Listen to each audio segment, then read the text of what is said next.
The next big Democratic attack against Donald Trump is here. You saw Russiagate. Russiagate 2, Ukrainian Boogaloo, and now we have Russiagate 3, Trump's big trouble with Little China. That's the new scandal being pushed by the Biden camp and by many journalists who are now trying to insinuate that Donald Trump is secretly working at the behest of China. Why? Because he owes a lot of money to them. But it's not just Trump, it's also the Republicans. I kid you not. I've got this very, very large Twitter thread from Andrew Bates, Joe Biden's rapid response director, and a viral thread from an author named Seth Abramson. This thread summarizes the major media investigation reporting on the Trump-China scandal, a bribery scandal involving Trump's hunt for dirt on Joe Biden in China, his debts to the Chinese government, and his decision to ignore life-saving COVID-19 intel. Please retweet. And they did. As of around 6 p.m. yesterday Eastern Time, 18,292 retweets. I'd be willing to bet if I hit this refresh button, it's going to go up a little bit. Let's see how it plays out. But this is their big strategy. And the reason is fairly obvious. It's gone up about 500 retweets in that refresh. The reason is obvious. The American public does not trust China. Sentiment has been getting much more negative. Pew Research shows us this. And Donald Trump has spent the better part of a decade, actually the majority of it, ragging on China. So now the best thing they could do is look for some vague political connections or debts and make it seem like that proves the real scandal is actually Chinagate. Yeah, because Ukrainegate worked out so well for you following Russiagate. They just don't know when to stop. I gotta say, it's fairly obvious this is the route they're going to take because it's the only route they have taken. Instead of arguing against Trump's positions, it has been scandal after scandal. My biggest argument with what they've been doing is that all they do is talk about Trump and scandals. They don't tell me about sound environmental policy. They offer me the Green New Deal, which has got a bunch of weird social justice stuff in it. That's kind of becoming less and less popular by the day because of the coronavirus pandemic. So now they're trying to argue that Trump was trusting of China. Take a look at this tweet from Andrew Bates. Trump repeatedly praised China's response to coronavirus in February. Politico. Trump owes tens of millions to the Bank of China, and the loan is due soon. Now look, I'm not going to fault Andrew Bates for trying to win an election, but come on, let's do some journalism. This is patently absurd. Donald Trump working with China. I'm sick and tired of the conspiracy theories, man. If you've got an argument to be made against Donald Trump and his policies, I want to hear it because I'm looking for a reason not to vote for the man. But if the only thing you can do is try and convince me of your failing conspiracy theories over and over again, I'll tell you what, I'm not listening anymore. This is ridiculous. Donald Trump, the dude was ragging on China in 2010. He was going on, he wouldn't shut up about it. Now you want to try and tell me he's secretly working. Well, this dude has retweeted a ton of journalists. Here's one from, who's this guy? Colin Khan. He's former assistant to Obama. So of course he's going to say, come out with something negative. The next time Trump breathes one word about Biden and China, remember this. Trump is up to his eyeballs in debt to the Bank of China. Oh, here we go. But we even got some journalists jumping on saying, interesting, as the GOP bashes opponents' ties to Beijing, Mitch McConnell's sister-in-law, Angela Chow, is a non-executive director of the Bank of China, which Trump owes tens of millions to due soon. We got him. We finally got Trump. That's right. No, we come on, man. Is the best you can offer up? Well, take a look at the news. Let's go through actually what's going on with Trump's campaign and why this is their strategy. You see, Joe Biden recently came out with an ad attacking Donald Trump on his stance with China, saying he was weak, he rolled over, he let in 40,000 people, his travel ban didn't go too far enough, they say. Well, Joe Biden got fact-checked for that, saying it was false. Let's go through the news, and I want to talk to you about where Donald Trump is at, because a lot of people right now, especially the New York Times, well, not only are they covering for Joe Biden, they're trying to make the claim that the Republicans are worried they're going to lose because, Donald Trump's polls are sinking. Let me tell you something. Donald Trump's polls have been trending upwards, and Donald Trump has raised substantially more money than the Democrats. It's hard to know how the pandemic is going to play into this, and it is fair to say you got to be on your toes, Trump and Trump supporters, because there are some bad polls. But are we going to take just a couple of polls from today and ignore all of the really good polls? You see, Gallup did a poll of approval for the Republicans and Democrats in Congress, and Republicans for the first time in like 20 years flipped, surpassing the Democrats. So you got to take into all this context, but it is fair to say that for most people, they're only going to be thinking about the past week or month. So if these polls are coming out today, that's good reason for Donald Trump to be worried. As I've said over and over again, hubris will be your downfall.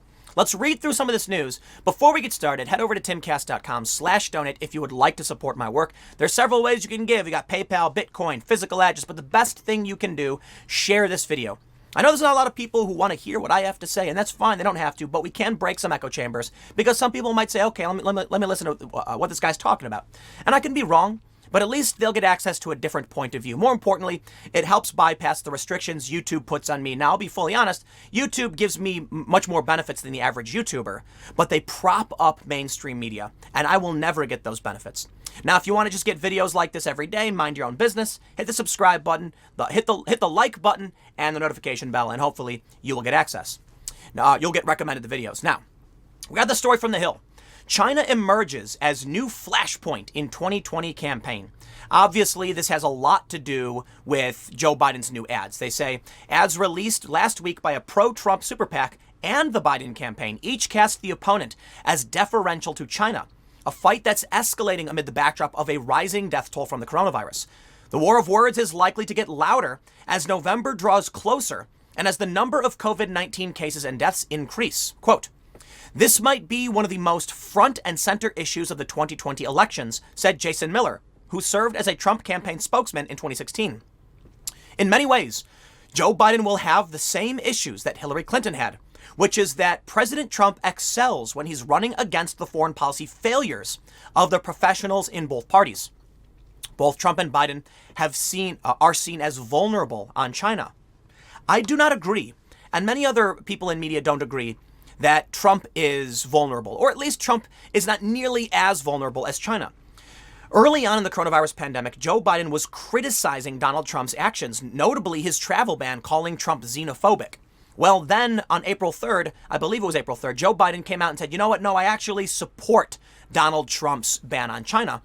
And this is where he probably started realizing the American people are not happy with China. Take a look at this data from Pew, April 21st. The U.S. views of China increasingly negative amid coronavirus outbreak.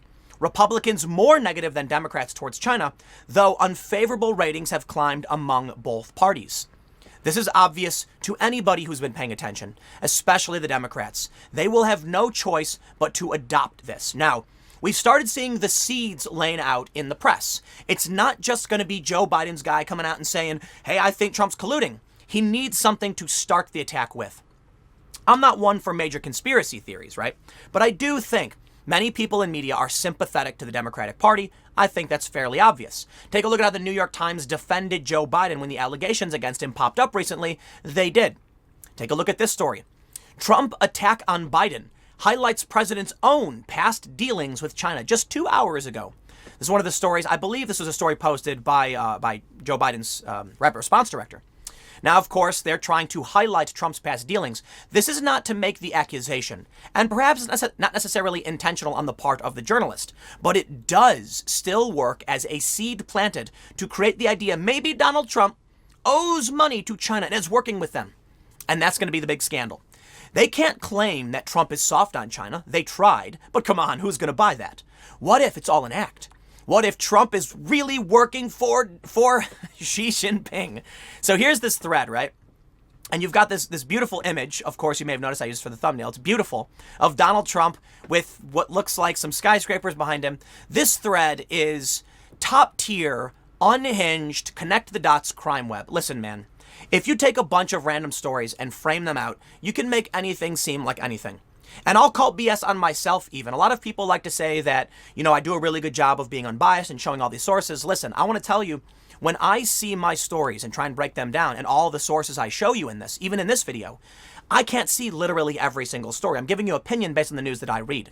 Now, Seth is doing the same thing, and I can respect that he's doing the same thing, but I can't respect the far-reaching implications of what he's trying to pull off. My stance is usually tempered, like, well, you need hard evidence and more than just like Trump did this, then did that. But this is certainly what he's going for. The Trump-China scandal. I wouldn't call it a scandal. There's a bunch of stories you can go through, but then he also does something that's, much more absurd than anything I would ever do. Making insinuations using past scandals. The Trump-Ukraine scandal was another bribery scandal. Trump receiving illegal foreign donations and false statements. You see, this is how they are building up a conspiracy theory against Trump off of past conspiracy theories, which have been, for the most part, debunked. I know the media likes to say Trump pushed a debunked theory when it's not really, or I'm sorry, they try to say that they debunked Trump's theory when they actually didn't. In this regard, this stuff is debunked, okay? Now, you can hold your own opinion about whether or not you think Trump was doing the right thing or not, but the whole Ukrainegate thing fell apart. And you wonder why the Democrats walked away from it. Russiagate fell apart. You cannot use Russiagate for Ukrainegate, which they did, and it fell apart. It doesn't make sense. So now they're trying to use the same insinuations because people believe these things to be true without knowing what's really going on. And then here we go. A massive thread. Each of these tweets having over 1,000 retweets, with the parent thread having nearly 20,000 retweets, where he tries to paint a picture about Trump actually trying to work for, or actually having to work for China. It's not just these two stories. This is the story that laid the first seed, or that planted the first seed. Trump owed tens of millions to Bank of China.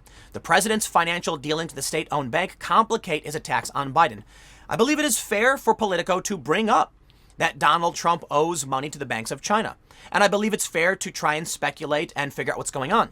I don't believe it's fair for Democrats, the actual Biden campaign, to jump on this to make claims or try to insinuate to people that Trump is soft on China because he's secretly working under them because he owes them money. In fact, I could make the exact opposite argument, which I think is meritless. You could say Trump only ran for office so that he could wipe the debt clean because once he's president, they can't come after him.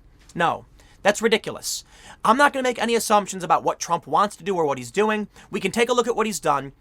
But of course, I'm not going to get all bent out of shape about it. Let's be real, man. This is politics. This is the game that's played. You know, you're going to see Republicans launch attacks against Democrats, Democrats against Trump. My only problem with this is I prefer a policy argument. Now, you've got Joe Biden, and Trump has done character attacks against him. They've been pretty spicy memes. I'll tell you what. If you want to launch character attacks against Biden, fine. That's not convincing me. If you want to try and run character attacks against Trump, that's not convincing me either. The problem is Trump is the president. He is doing things. We have seen results. I can see those results. Some of them I'm not happy with, foreign policy-wise. Some of them I think are fantastic. Unemployment, the economy, etc. I think he's done a fairly decent job. I lean positive on his job towards the coronavirus. I think it's absurd to think anyone could have handled it better. We just don't know. And if you hate the president, you'd probably assume the worst. I'm ambivalent. I look at the guy and I'm like, yeah, I think he's trying to do. I mean, he acted early. Nancy Pelosi's certainly lying. She was out telling people, to go out on the 24th. That being said, I can see the example that is Donald Trump and lean towards, while I certainly don't like his foreign policy, I understand he has some net positives behind him that I really do like, notably the economy. When I look to Joe Biden, he's doing literally nothing. And there's no argument being made for him. The Democrats just go scandal, scandal, scandal, and that's their strategy now. Okay, maybe this will work on some people. That's fine. Far be it from me to claim I'm like a normal person, but I'll tell you what, it's not going to work on me. My assumption is that this would actually fail. Take a look at this. Biden launched this ad, right? Factcheck.org says Biden's misleading ad about sending experts to China. The ad was entirely misleading. They actually showed a clip from Biden and then went back in time to make it seem like he was before Trump. Here's what they say. Factcheck.org says, an ad for Joe Biden's campaign hammers President Donald Trump for failing to send U.S. health experts to China to investigate the novel coronavirus. But the ad fails to mention that the administration tried several times soon after the outbreak, although without success. And an international team with 2 U.S. members was admitted in mid-February. The narrator of the ad, called Unprepared, says Biden told Trump he should insist on having American health experts on the ground in China. It then plays an excerpt from the presidential Democratic debate on February 25th in Charleston, in which Biden says, I would be on the phone with China and making it clear we are going to need to be in your country. You have to be open. You have to be clear. We have to know what's going on. The day after the debate, during a CNN town hall, Biden said, what I would do were I president now, I would not be taking China's word for it. I would insist that China allow our scientists in to make a hard determination of how it started, where it's from, how far along it is, because that is not happening now. This is not in the ad. Later in the ad, the narrator says Trump never got a CDC team on the ground in China. That is true. But the ad doesn't mention that in mid-February, before the former vice president's remarks in the debate, 2 Americans were part of a World Health Organization team that visited China, including Wuhan, where the pandemic broke out late last year. The 25-member team, which visited China for 9 days from February 16 to the 24th, included 1 official from the U.S. CDC and another from the National Institutes for Health. The team issued a 40-page report on February 28th, about 2 weeks before the WHO declared the outbreak pandemic. Joe Biden lied, mischaracterized. The whole ad was trash. And as other commentators have pointed out, it seemed like it came out of the 80s. Meanwhile, Trump goes after Biden's character. Fine. Joe Biden was targeting Trump falsely on policy. So I'll give them this. They tried targeting Trump on his stance towards China. I can respect that, but it was fake and it falls apart for me and it doesn't hold itself. It can't be held up to scrutiny. Once you look at it, you realize the ad is completely bunk. Donald Trump has been tough on China. It's an absurd argument to make. Now, the question is, moving forward, outside of the scandals, what are the chances the Democrats actually have, as of right now, to win this race? Based on my personal opinions, there is no way Joe Biden is going to be able to beat Donald Trump. That to me sounds insane. I mean, the dude can't speak. You can take a look at the things Donald Trump said the other day with the disinfectant, and you can have a whole argument about it. That gaffe from the president, whether you consider it one, I know it's a contentious debate, is irrelevant. It's an off-the-cuff comment Trump tends to make, but Joe Biden struggles to form sentences. I'd love to see Donald Trump stand next to Joe Biden. Now, here's the important issue, though. It might not happen. Vogue writes, where is Joe Biden? According to some strategists, letting Trump beat himself. As the New York Times writes, Joe Biden is in his basement, essentially barely campaigning. They're claiming it's for his benefit, and they're right. The best thing the Democrats can do is keep Joe Biden away from the public eye. This pandemic has been a gift to Joe Biden, and even still he struggles to speak on camera. This is what you get. But I see this story from the New York Times, and it makes me wonder. It's from Maggie Haberman. Nervous Republicans see Trump sinking and taking Senate with him. The election is still 6 months away, but a rash of ominous new polls and the president's erratic briefings have the GOP worried about a Democratic takeover. I don't buy it. This is a decent argument from Maggie Haberman. She talks about current polls and fundraising the Democrats are doing well. She says Democrats raised substantially more money than Republicans did in the first quarter in the most pivotal congressional races, according to recent campaign finance reports. And while Mr. Trump is well ahead in money compared with the presumptive Democratic nominee Joe Biden, Democratic donors are only beginning to focus on the general election, and several super PACs plan to spend heavily on behalf of him and the party. I believe Maggie Haberman is hyper-focused on the negative of Trump, and she's ignoring the big picture.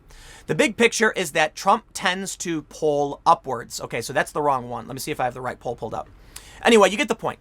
When Trump is doing his briefings, he's trending upwards. When they shut his briefings down in the press, he goes back down. She says Trump's erratic briefings or whatever are bad for him, but they've been good for him. She also mentions that Democrats are just finally getting into focus, but that's a pointless argument. Trump's donors have been consistently in focus. And if we want to argue that the big donors haven't stepped up yet because the election's just getting started, then Donald Trump stands to make substantially more money. As it stands right now, Donald Trump is crushing Joe Biden. The New York Times also reports Joe Biden starts general election nearly $187 million behind Trump. New fundraising figures show the depth of the financial hole in which Mr. Biden finds himself against a president and Republican Party that have built up a huge war chest. You can't deny it. Even if you look at the hard numbers, Joe Biden raised a lot less than Donald Trump did. They say this: the good news for Democrats is that March was Mr. Biden's best fundraising month of the campaign by far, raising $46.7 million. The bad news? His pace slowed markedly in the second half as the pandemic gripped the nation and froze the economy. On Act Blue, Biden raised $27.3 million in the first 15 days, but only $8.5 in the final 16. Donald Trump, however, Mr. Trump and his shared committees with the RNC raised $63 million in March and entered April with a combined $244 million in cash on hand, Mr. Biden, the DNC, had 57.2. Trump also raised more money than Joe Biden. So I think it's silly to argue that, if you can look at these singular polls and claim that Democrats are starting to ramp it up. Here's what I think's happening. People like Maggie Haberman will see, there'll be 15 news stories that come out. 5 of them will say Trump bad, 10 will say Trump good. She takes those 5 and she writes about them and she expands the articles. Now, that means that 1/3 of the stories about Trump are bad, but she's focused on it as if it is the only truth. If you look at the full picture, you can say Trump's not that bad. He tends to be doing good, which is why when I look at aggregate polling, I will say he trends upwards. Yes, recent polls have Trump dipping down a little bit and then coming up a little bit. But overall, over the past several years, it has been going up. To argue that because some polls right now are bad for Republicans in general, that means that they're going to lose, I think is ridiculous. And I think the Democrats and the Republicans know this. Right now, you've got this article where she's arguing that nervous Republicans are concerned. Okay, maybe it's fair, but maybe it's temporary. Maybe it's hyper-focused. Maybe right now they're like, oh man, we better turn things around. But maybe they're still confident they got this. I don't necessarily know what, she's thinking or what she's watching in terms of the news, but I think what she's doing is the same thing you see from people like Seth Abramson. So let's go back to the original point. We'll wrap this one up. I'll show you all these tweets. If you only ever saw these specific stories, you can paint a picture in someone's head that Trump actually is working with or for China. But when you take each individual story and put it in the greater context, you will see that for any story that shows Trump might have business dealings with China, you will see Trump starting a trade war with China, Trump risking hot war with China or in a cold war with China. The shocking thing to me is that right now we are seeing military action. Trump sent warships into the South China Sea. This is happening. Concerns in the mainstream press that we are entering a new Cold War with China. But if you're not paying attention to foreign policy, what do you see? If you only look at anti-Trump stories and you believe the politicians, you will think this. I understand why you would. You've got Joe Biden's rapid response guy trying to claim it. You've got Joe Biden's people trying to run ads claiming they're stronger on Donald Trump. But it really just does not seem to be the case. Now, as for Congress, that I'm not so sure about. So let's be fair here. When I look at Chuck Schumer, we'll start with the Senate. Looking at Chuck Schumer's favorability, he's 29% favorable. My understanding, these are national polls, at least the ones that I looked at. 29% favorable. It's very bad. But Mitch McConnell has 27.3% favorable.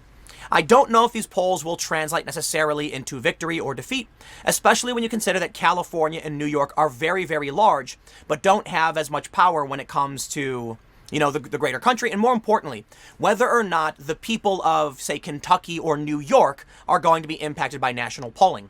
California and New York are very large. Naturally, they don't like McConnell. His approval, his favorability will be low.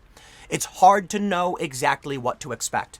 McConnell needs to win and in his state, and Schumer needs to win in his state. So national polls don't really matter. And with this being being the case, it's hard to predict who's going to come out ahead. Now, I know in 2018, I was like, I think all these cultural issues are going to result in Republicans sweeping, and I was wrong, perhaps a little naive. When you look at the districts where the Democrats actually won in 2018, they campaigned on kitchen table issues, something that, many of us already know about. Well, what have they been doing since then?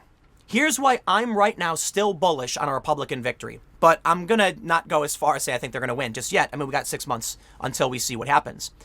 But when you take a look at what these Democrats did, they got elected and then immediately went for the scandal. They went for Russiagate to Ukrainian Boogaloo. The impeachment failed.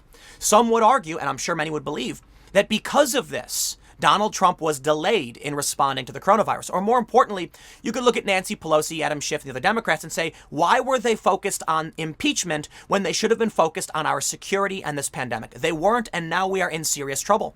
In fact, California's saying they may have to be locked down for 2 years until there's a vaccine. So it doesn't reflect well on them either. But I can't tell you, exactly what will happen. But I can say in my gut feeling, the voters in these districts are going to look at what they did. They're going to say, I chose you, and you went the scandal route. You didn't get me what you promised, and perhaps it's time to try something different. As Gallup shows us, in a new poll, Republicans, for the first time in nearly 20 years, have surpassed Democrats in terms of approval. There was a slight blip here and a slight blip here, but consistently, The Democrats are above the Republicans. Republicans jumped ahead for the first time since around 2003. Perhaps because in February, after these Democrats got elected and we moved into the impeachment cycle, in these districts, these people said, what have I done? That's the big question people have asked me. They say, when you vote for a Democrat, it's not about their policies, it's about what they will give their party. And that was a really good point. And it made me kind of walk away, as it were, with how they've handled, the Democratic primary, Tulsi Gabbard, Bernie Sanders. I don't want to be involved anymore. It wasn't just the presidential race. But looking at this, if I voted for one of these moderate Democrats, is that what they're going to do? They're going to accuse Trump of working for China? That's a waste of my and your time. If you're not going to argue policy for me, then I'm not going to vote for you. That's just me, though. I don't represent everybody. This is why I'm a milquetoast fence sitter. I really need to know the issues. The average person probably just votes on tribal lines. But as a moderate independent type person, you've got to convince me to support your team. Otherwise, you're going to lose. Telling me that Trump is working for China is not it. I guess we'll see how it plays out. Stick around. The next segment will be coming up at 6 p.m. youtube.com/TimCastNews. It is a different channel, and I will see you all then.